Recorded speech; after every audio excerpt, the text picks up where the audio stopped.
بسم اللہ والصلاۃ والسلام علی رسول اللہ وبعد۔ محترم بھائیوں اور بہنوں، السلام علیکم ورحمۃ اللہ وبرکاتہ۔ اہم دینی معلومات کے سلسلہ وار درس میں آپ سب کا استقبال ہے، اور ہم سوال و جواب کی شکل میں دین کی اہم معلومات آپ کی خدمت میں پیش کرتے ہیں، اور یہ معلومات بچوں کے لیے بھی مفید ہے اور بڑوں کے لیے بھی مفید ہے۔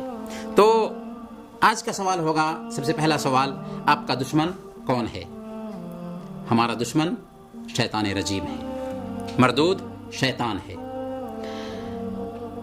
آپ مردود شیطان سے کب اللہ کی جناب میں پناہ طلب کرتے ہیں؟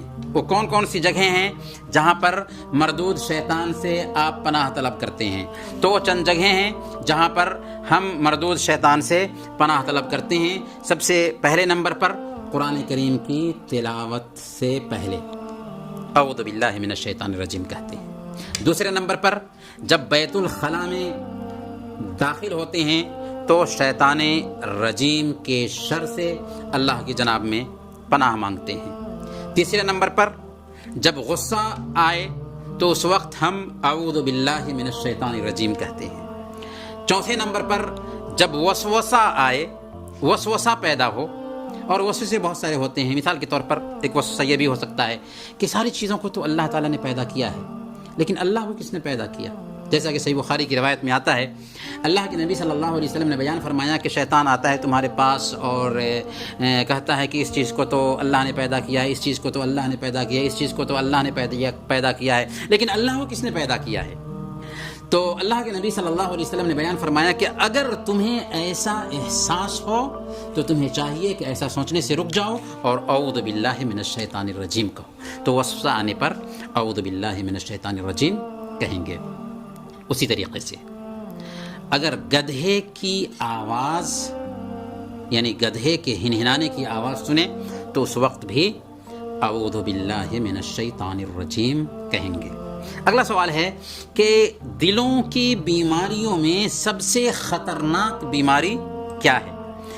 تو دلوں کی بیماریوں میں سب سے خطرناک بیماری نفاق ہے۔ نفاق دلوں کی بیماریوں میں سب سے خطرناک بیماری ہے، کیونکہ منافقین کے بارے میں اللہ نے کیا فرمایا؟ ان المنافقین فی الدرک الاسفل من النار، کہ منافقین جہنم کے سب سے نچلے تہ میں ہوں گے۔ اس لیے دلوں کی بیماریوں میں سب سے خطرناک بیماری نفاق ہے۔ منافقین پر سب سے بھاری کون سی نماز ہے؟ منافقین پر سب سے بھاری نماز صبح اور عشاء کی نماز ہے، یعنی فجر کی نماز اور عشاء کی نماز منافقین پر سب سے بھاری نماز ہے۔ ایک حدیث مکمل کیجئے۔ حدیث ہے، آیت المنافق ثلاث اذا حدث کذب۔ مکمل حدیث کیسے ہے؟ اذا حدث کذب وَإِذَا وَعَدَ أَخْلَفَ وَإِذَا اؤْتُمِنَ خَانَ۔ اس حدیث کو یاد کرنا ہے۔ آیت المنافق ثلاث اذا حدث كذب واذا وعد اخلف واذا اؤتمن خان۔ یہ حدیث صحیح بخاری اور مسلم کی ہے۔ اس حدیث کے راوی ابو ہریرہ رضی اللہ تعالی عنہ ہیں۔ منافق کی پہچان تین ہے، یعنی تین ایسی خصلتیں ہیں کہ اگر کسی کے اندر پائی جائیں تو وہ منافق ہے۔ اگر کوئی ایک خصلت ہو تو اس کے اندر نفاق کی ایک خصلت پائی جائے گی۔ وہ تین خصلتیں کیا کیا ہیں؟ سب سے پہلے نمبر پر جب بات کرے تو جھوٹ بولے۔ دوسرے نمبر پر وَإِذَا وَعَدَ أَخْلَفَ، اگر وعدہ کرے تو وعدہ خلافی کر جائے۔ وَإِذَا اؤْتُمِنَ خَانَ، اور اگر اس کے پاس امانت رکھی جائے تو خیانت کر جائے۔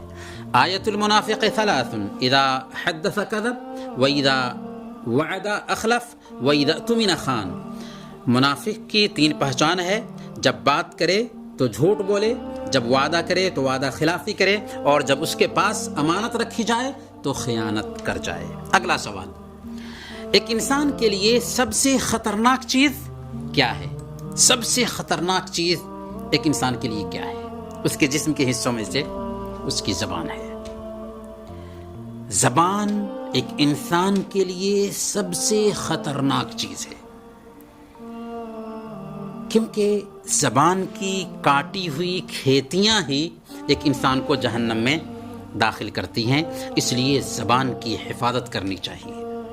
ایک مرتبہ حضرت عائشہ صدیقہ رضی اللہ تعالی عنہ، جو اللہ کے نبی صلی اللہ علیہ وسلم کی بیوی ہیں، اپنی سوکن حضرت صفیہ رضی اللہ تعالی عنہ کے بارے میں اللہ کے نبی صلی اللہ علیہ وسلم سے کہتی ہیں کہ حسبک من صفیہ کذا و کذا، صفیہ کا پستہ قد ہونا کافی ہے، صفیہ کا ناٹی ہونا کافی ہے۔ اللہ کے نبی صلی اللہ علیہ وسلم نے جب یہ بات سنی عائشہ رضی اللہ تعالی عنہا کی زبان سے، تو کیا کہا کہ لقد قلت کلمۃ لو مزجت بماء البحر لمزجته، عائشہ تو نے ایسی بات کہہ دی ہے کہ اگر اس بات کو سمندر کے اندر ڈال دیا جائے نا تو سمندر کا سارا پانی گدلا ہو جائے۔ یہ ہے زبان کی کاٹی ہوئی کھیتی۔ تو زبان ایک انسان کے جسم میں سب سے خطرناک چیز ہے۔ زبان سے اچھی چیزیں بھی ادا کی جاتی ہیں، لیکن خطرناکی اس کی یہ ہے کہ اس سے ایک آدمی غیبت کرے، اس سے ایک آدمی جھوٹ بولے، اس سے غلط باتیں کرے، گالی دے، چغلی کھائے، یہ سب زبان کی خطرناکی ہے۔ ایک حدیث مکمل کیجئے۔ حدیث کیا ہے؟ من حسن اسلام المرء، من حسن اسلام المرء، آگے سنن ترمذی کی یہ حدیث ہے، من حسن اسلام المرء ترکہ ما لا یعنی، ایک آدمی کے اچھے اسلام میں سے یہ ہے کہ وہ لا یعنی چیزوں کو چھوڑ دے، بیکار چیزوں کو چھوڑ دے۔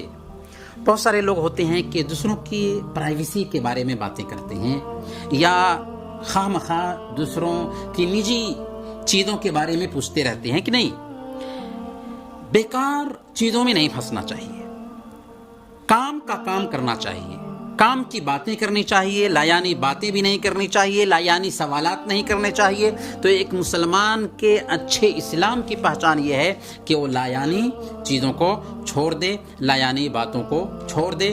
من حسن اسلام المرء ترکہ ما لا یعنی، جس سے اس کو کوئی مطلب نہ ہو اس میں وہ دخل نہ دے۔ یہ سنن ترمذی کی روایت ہے، اس حدیث کے راوی ابو ہریرہ رضی اللہ تعالی عنہ ہیں۔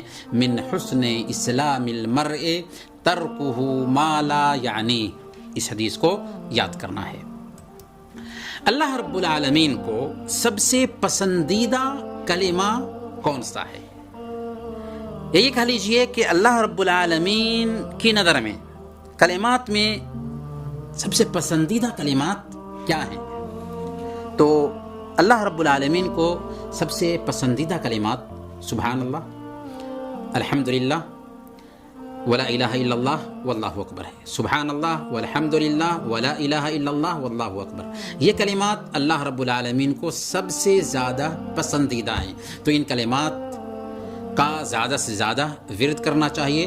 سبحان اللہ والحمدللہ ولا الہ الا اللہ واللہ اکبر، یہ کلمات اللہ رب العالمین کو سب سے زیادہ پسندیدہ ہیں۔ جنت کا خزانہ کیا ہے؟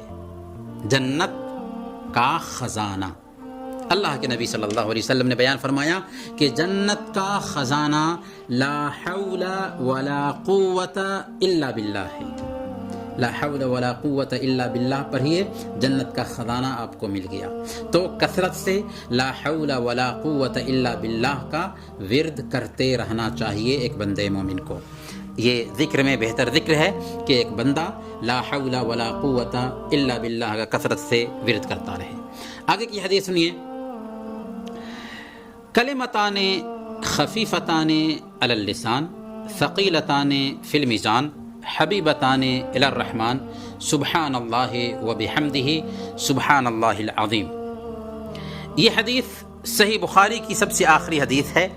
اس حدیث کے راوی ابو ہریرہ رضی اللہ تعالی عنہ ہیں، اور یہ حدیث صحیح بخاری میں بھی آئی ہے اور صحیح مسلم میں بھی آئی ہے۔ حدیث کیا کہتی ہے کلمتان خفیفتان علی اللسان ثقیلتان فی المیزان حبیبتان الی الرحمن سبحان اللہ و بحمدہ سبحان اللہ العظیم. دو بول ہیں جو زبان پر بہت ہلکے ہیں، میزان میں بہت بھاری ہوں گے، اور رحمان کو سب سے زیادہ پیارے ہیں. تین صفت ہے اس کی. زبان پہ بہت ہلکے، میزان میں بہت بھاری ہوں گے، اور اللہ رب العالمین کو بہت پیارے ہیں.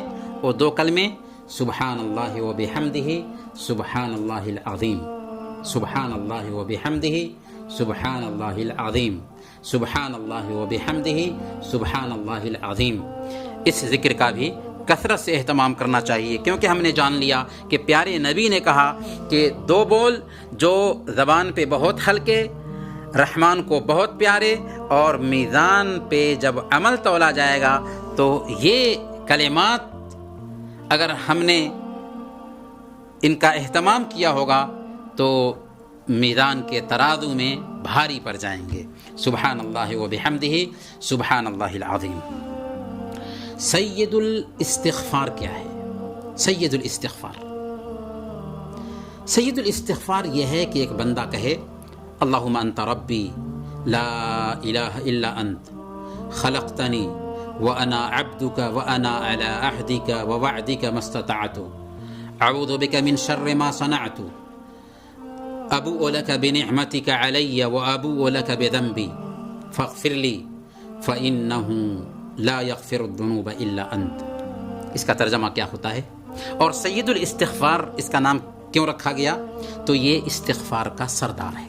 اللہ سے ہم اپنے گناہوں کی معافی کے لیے جو دعائیں کرتے ہیں، ان دعاؤں میں یہ دعا سب سے بہتر دعا ہے. اسی لیے اللہ کے نبی صلی اللہ علیہ وسلم نے اس دعا کو سید الاستغفار کہا. اور اس دعا کو بیان کرنے کے بعد اللہ کے نبی صلی اللہ علیہ وسلم نے بیان فرمایا کہ جو کوئی اس دعا کو صبح میں پڑھ لے گا اور شام تک اس کی موت ہو جاتی ہے تو وہ جنت میں جائے گا، اور اگر شام میں پڑھتا ہے اور صبح تک اس کی موت ہو جاتی ہے تو وہ جنت میں جائے گا. تو اس لیے اس دعا کا صبح اور شام میں اہتمام کرنا چاہیے، کیونکہ اگر ہم اس دعا کا اہتمام کرتے ہیں صبح میں اور شام تک موت ہو جاتی ہے تو اللہ کے نبی صلی اللہ علیہ وسلم نے بشارت دی ہے کہ ہم جنتی ہوں گے. اور اگر شام میں پڑھ لیتے ہیں اور صبح تک موت ہوتی ہے تو اللہ کے نبی صلی اللہ علیہ وسلم نے بشارت دی ہے کہ ہم جنتی ہوں گے. اس دعا کا معنی کیا ہوتا ہے؟ اللہم انت ربی لا الہ الا انت، اے اللہ تو میرا رب ہے، تیرے علاوہ کوئی معبود برحق نہیں. خلقتنی، تو نے مجھے پیدا کیا. وانا عبدک، اور اے اللہ میں تیرا بندہ ہوں. وانا علی عہدک ووعدک ما استطعت، اور اے اللہ میں اپنی طاقت کے مطابق تیرے وعدے اور تیرے عہد پر قائم ہوں. اعوذ بک من شر ما صنعت، میں اپنی بری حرکتوں سے تیری جناب میں پناہ مانگتا ہوں. ابوء لک بنعمتک علی، اے اللہ تو نے میرے اوپر جو نعمتیں کی ہیں ان نعمتوں کا میں اعتراف کر رہا ہوں. وہ ابوء لک بذنبی، اور میں نے جو گناہ کیا ہے ان گناہوں کا بھی اللہ میں اقرار کرتا ہوں. فاغفر لی، اے اللہ تو میرے گناہوں کو معاف فرما دے. فإنہ لا یغفر الذنوب الا انت، تیرے علاوہ کوئی گناہوں کو معاف نہیں کرتا. تو یہ سید الاستغفار ہے، اور اس دعا کو ہمیں یاد رکھنا ہے اور صبح اور شام اس کا ورد کرنا ہے، کیونکہ اللہ کے نبی صلی اللہ علیہ وسلم نے بیان فرمایا کہ جو صبح میں اسے پڑھ لیتا ہے اور شام تک اس کی موت ہو جاتی ہے جنت میں جائے گا، اور جو شام میں پڑھ لیتا ہے اور صبح تک اس کی موت ہوتی ہے وہ جنت میں جائے گا. انہی چند کلمات کے ساتھ ہم آپ سے رخصت ہوتے ہیں.